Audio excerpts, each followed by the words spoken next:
What's really fascinating is that following the first Rio Earth Summit, we really had a fragmentation of different interests who cared about the environment. Some moving on to the certification eco-labeling arena, some moving on to developing criteria and indicators for sustainable forest management, and some working on more intergovernmental processes through the United Nations Forum on Forests. And as a result, while we got a lot of action, we got a lot of confusion.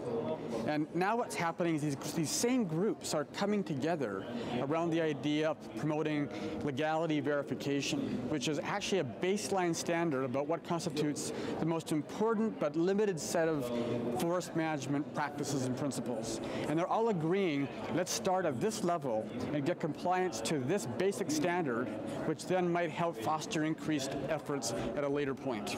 And is this only happening in the developed world or in the developing world as well? What's fascinating is that this is actually meant to apply everywhere. So the focus is certainly on the tropics, in part because certification has not taken off in the same way as it has in the north. However, the idea that all firms and managers ought to be legally compliant is an international norm.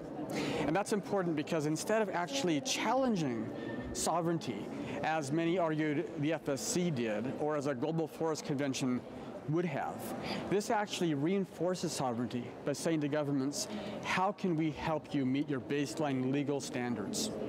And for these reasons, we are witnessing the greatest coalition of interests around this issue. So this is actually happening now? Right now, in the world. In the world. So we have in the north, we have forest companies, forest associations, environmental groups, all coalescing around the idea that they ought to help southern countries in their efforts to improve their own domestic forest governance by saying, hey, if you don't comply to your own domestic governance forest practices rules, you can't export your products to our country. And that's in the interest of the companies in the north because there's an unfair competition. So unlike most protectionist policies that actually hurt competitors, this one actually helps both the firms in the developed countries because they get a higher price, but it helps the governments in the south by having them better improve their own forest practices policies. Right? And this is what you're talking about, the priority first being to get rid of illegal. Yes. So ironically, instead of focusing on the very top, as certification has, in which you reward the best players, the focus on legality compliance weeds out the worst players. And as a result, your coalition is larger. It's any firm not doing illegal compliance. Okay? And the mechanism, though, for doing that has to be the tracking of these products along global supply chains. If the tracking occurs, those doing legal harvesting benefit because the price actually goes up for their product because you weed out the worst practices. You weed out supply, price goes up. But to do that, you must get tracking, and hence firms, NGOs, development agencies, even technology companies are all part of this coalition to better improve tracking of legal compliance of wood products from developing countries through China to Europe and the United States. And that's the focus for action now, improving. Right now. So both in Europe and the United States, we have legislation now passed that is forbidding the importation of illegally harvested products. This has happened in the EU, it's happened in the United States.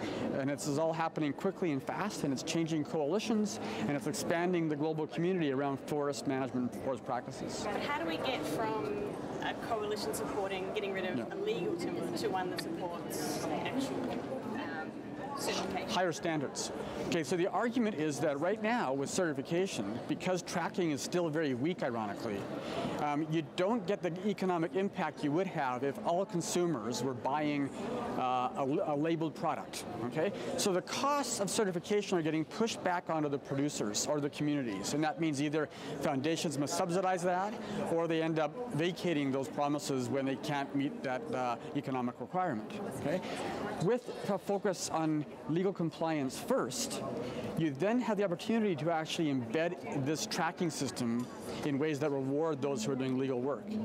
Once you've got tracking in place and all purchasers and consumers are paying for the tracked product through a legal verification stamp, then you pave the way for certification. Because then when standards increase at that point, consumers pay, not firms. And you reward those firms who are part of your labeling family, not punishing them right now with certification, sometimes inadvertently does.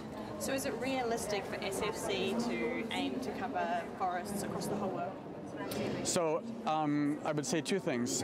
When it comes to labeling responsible commercial harvesting practices, yes, it's very conceivable. And the FSC ought to, along with the PFC and other programs, try and do that. When it comes to broader questions of deforestation owing to other sectors, such as palm oil plantations, no. That is not a good role for the FSC, because the reason the deforestation is occurring does not have to do with forest management. And there we say, hey, the FSC can play a more indirect role by helping raise these ideas with domestic governance about broader land use questions, about where forestry ought to occur and where other sectors ought to be permitted to also engage the activities in. Okay, yeah. But these, at the moment, badly managed forests in the developing world, in the future, if all these things happen that you're talking about, we could see them willing to sign up to something? I would say yes, and not just that, it's probably the best solution, because with certification, you're actually creating a global standard. And as a result, you're embedding a global community around these practices. If governments do this, there's a worry that they'll each compete to have lower standards, and hence you got to race to the bottom. But when you have certification or legal compliance, you get a common standard which would ensure baseline requirements regardless of where you happen to harvest in. And this, I would argue, is the best option for the entire global community that cares about global forest management.